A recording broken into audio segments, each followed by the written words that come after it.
یا تو قرات میں جلد بازی نہ کریں, رکوع سجدے میں جلد بازی نہ کریں, آرام سے کریں, اطمینان سے کریں, سکون سے.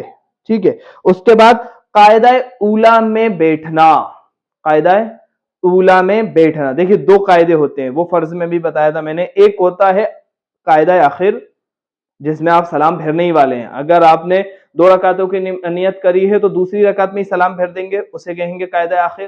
اور 4 رکعت کی نماز نیت کی ہے تو چوتھی رکعت میں سلام پھیریں گے, تو وہ چوتھی رکعت میں جو بیٹھنا ہوا تحیات میں اسے قاعدہ آخر کہیں گے.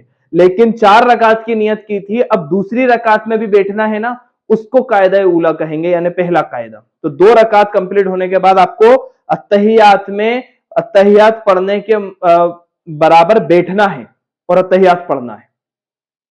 ارے بات سمجھ میں, پہلی رکعت آپ نے پڑھی, دوسری رکعت پڑھی, دوسری رکعت میں آپ التحیات میں نہیں بیٹھے, التحیات نہیں پڑھی اور آپ کھڑے ہو گئے, تو آپ کا واجب چھوٹ گیا. اب آپ کو چوتھی رکعت میں جا کر سجدہ سہو کرنا پڑے گا, تب آپ کی نماز کمپلیٹ ہوگی. ٹھیک ہے. تو قاعدہ اولا یعنی دوسری رکعت 4 رکعتوں کی نیت اگر آپ نے کی ہے یا 3 رکعتوں کی نیت آپ نے کی ہے تو دوسری رکعت میں بھی التحیات پڑھنے کے برابر بیٹھنا اور التحیات پڑھنا. ٹھیک ہے, یہ واجب ہے, اس کو ضرور کرنا ہے. ظہر یہ امام صاحب کے لیے ہے. ظہر اور عصر یہ جو نمازیں ہیں یہ بنا آواز کے قرات ہوتی ہے اس میں.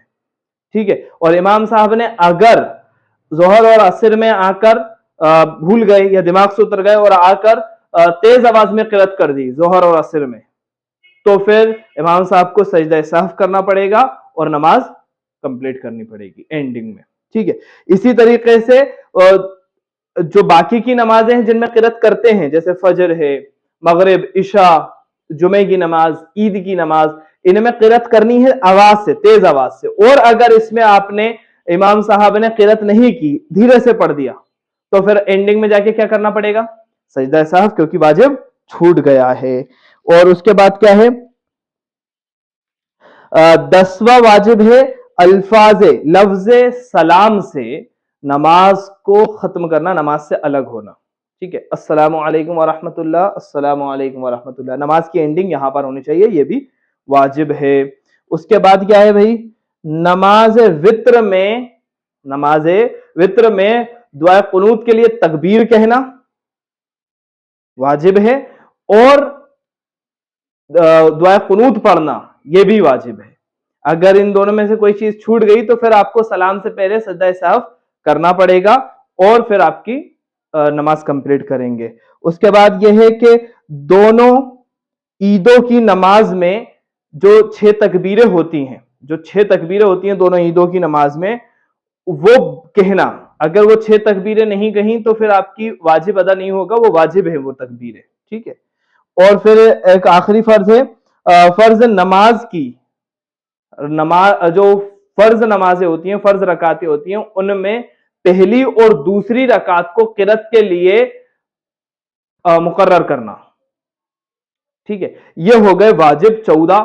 ان کو یاد کریں, یاد رکھیں کہ ان میں سے اگر کوئی چھوٹتا ہے تو آپ کو اپنی نماز کمپلیٹ کرنے کے لیے سجدہ سہو کرنا پڑے گا. سجدہ سہو کیسا کرتے ہیں, دیکھیے آپ التحیات میں بیٹھے, آپ کو پتا ہے کہ آپ سے ان 14 میں سے کوئی چیز مس ہو گئی ہے نا, یا تو آپ نے رکوع میں آپ ایسے نہیں ہوئے تھے, یا آپ نے کوئی سی بھی چیز ان 14 میں سے دیکھ لیا کہ ہاں میرے سے یہ چھوٹ گئی ہو. آپ آخری رکعت میں سلام پھیرنے کے لیے بیٹھے ہیں اب, تو آپ التحیات پڑھیں گے اور التحیات پڑھ کے ایک سائڈ سلام پھیریں گے, السلام علیکم ورحمۃ اللہ, اور ایک سائڈ سلام پھیرنے کے بعد اللہ اکبر کہہ کے سجدے میں جائیں گے, سجدہ کریں گے, ایک اور سجدہ کریں گے, پھر بیٹھیں گے, پھر دوبارہ التحیات پڑھیں گے, پھر درود شریف پڑھیں گے, پھر دعا پڑھیں گے, اور پھر سلام پھیریں گے, السلام علیکم ورحمۃ اللہ, السلام علیکم ورحمۃ اللہ. اس طریقے سے نماز اینڈ کر دیں گے. اچھا, میں نے جس طریقے سے بتایا تھا کہ اس ویڈیو میں ایک سرپرائز بھی ہے, تو یہ ٹاپک واجبات کا تو ہو گیا ہے, اس کو آپ لکھ لیں, اس کا ٹیسٹ بھی دیں اور اس کو سنائیں بھی, نوٹ سب کے بننا چاہیے.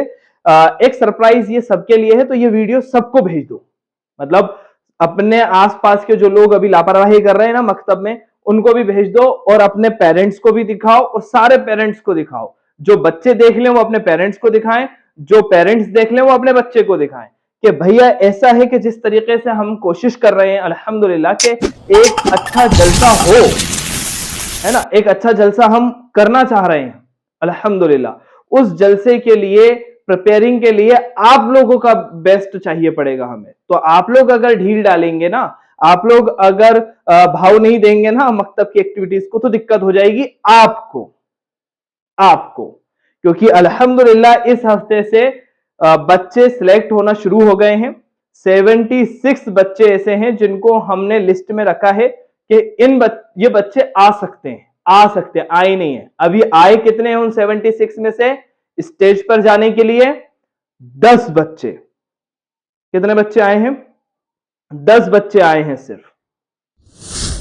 سوچیں آپ, صرف 10 بچے ابھی سلیکٹ ہوئے ہیں اسٹیج پر جانے والے پرفارمنس دینے کے لیے. اور جو 10 بچے سلیکٹ ہو گئے ہیں وہ کیا کریں؟ وہ اپنی تیاری میں لگ جائیں. اپنے لیے جو انہیں کرنا ہے وہ بالکل کوشش کر دیں, گھر والوں سے مشورہ کرنا شروع کر دیں کہ ابو ہم کیا کریں دین کے معاملے میں. ہم پہلی بار کوئی فنکشن میں جا رہے ہیں, مائک پر ہم پڑھیں گے, ہم نعت پڑھیں کہ ہم قرآن پاک کی قرات کریں کہ ہم کوئی تقریر دیں, ہم ترجمہ بتائیں کسی چیز کا. جو بھی ہے آپ اپنے امی ابو کے ساتھ مشورہ کریں. جن لوگوں کا نام لسٹ میں آ گیا ہے, میں یہ 10 لوگوں کی لسٹ یہاں پر لگا دے رہا ہوں جو سلیکٹ ہو چکے ہیں 76 بچوں میں سے.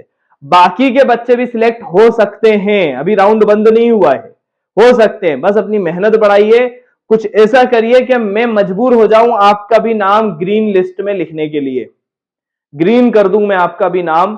اس لیے آپ لوگ ہو جائیے شروع. اگر آپ میٹنگ نہیں کریں گے, ٹیسٹ نہیں دیں گے, میں کس منہ سے آپ کا نام گرین کروں گا؟ میں تو چاہتا ہوں کہ پورے 76 بچے گرین لسٹ میں آ جائیں اور سب کو ہم موقع دیں کہ آپ اسٹیج پہ جائیے اور دین کی کچھ پرفارمنس دیجئے, پرفارم کریے کچھ. ٹھیک ہے, تو یہ 10 بچے سلیکٹ ہو گئے ماشاءاللہ, ان سب کو مبارکباد. اور باقی کے بچوں کے لیے یہی کہوں گا کہ آل دا بیسٹ کیجئے, کیپ ٹرائنگ. اوکے, اللہ حافظ.